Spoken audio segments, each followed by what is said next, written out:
Fala pessoal, tudo bem? Espero que sim. A ideia desse vídeo é a gente falar a respeito de um tema que eu sugeri, né, recentemente no Instagram.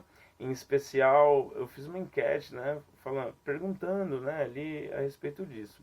Primeiro que a hipertrofia ela é motivo de muitas dúvidas, né, no dia a dia da musculação. É comum as pessoas perguntarem, né, ou afirmarem que para ter para ter hipertrofia é necessário romper fibras e aí inflama e de repente o indivíduo tem hipertrofia.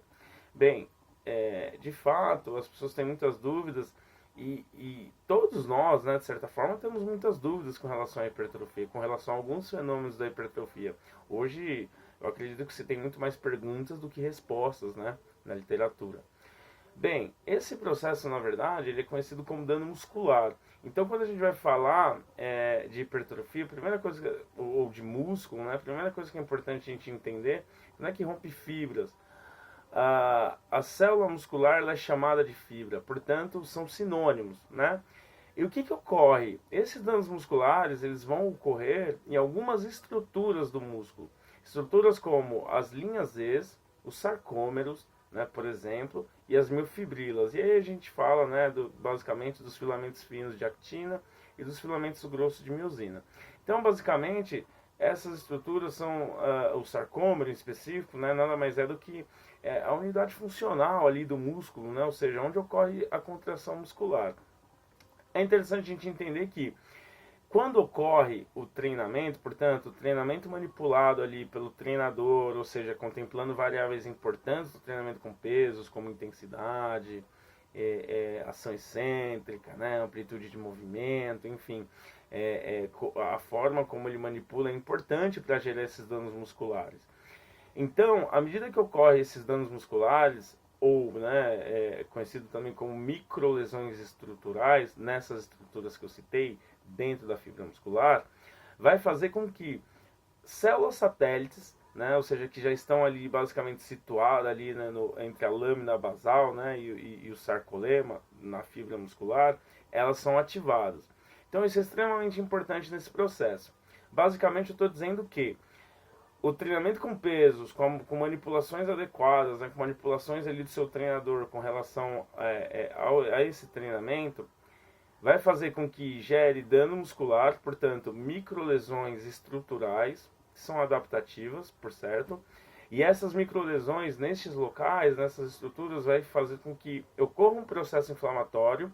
E este processo inflamatório será responsável ou uma das responsáveis, na verdade, para a ativação dessas células satélites, que até então, se não treina, elas ficam em estado quiescente, portanto elas estão como se estivessem dormindo, né?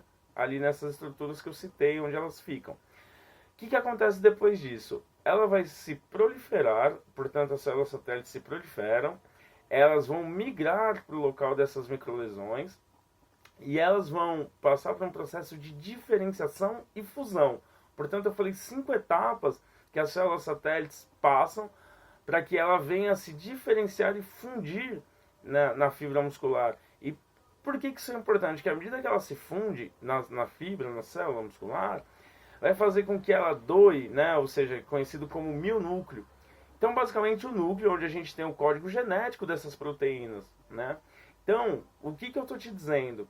Que o treinamento de força, o treinamento com pesos, eles são capazes de ativar as células satélites, e a célula satélite vai passar por todos esses processos que eu citei até ela se fundir no local das lesões dentro da fibra muscular.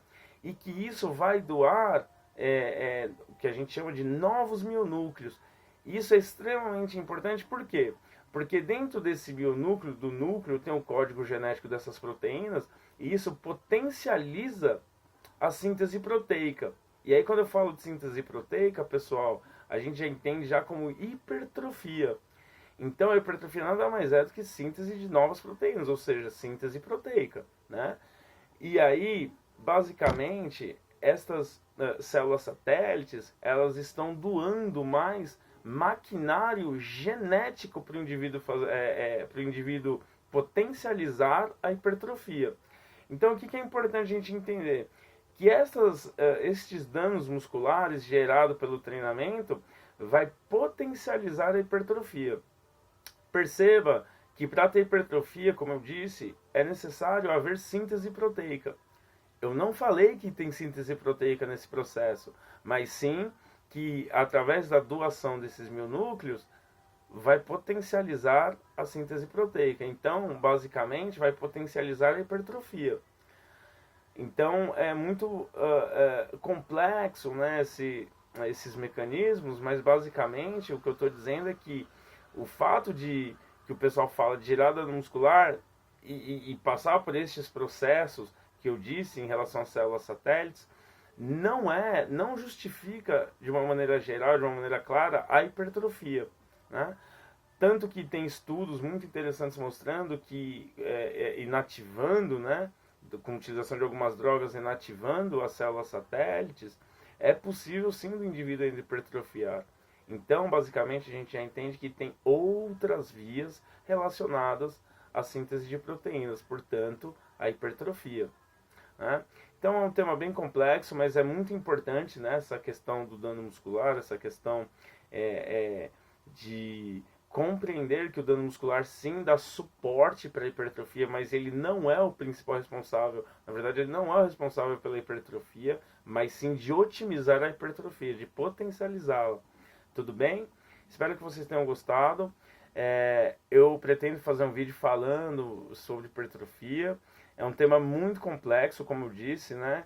Então, tentei resumir de uma maneira breve, né, dentro do possível, falando a respeito disso. Espero que vocês tenham gostado. Qualquer dúvida, estou à disposição. Muito obrigado, abraço.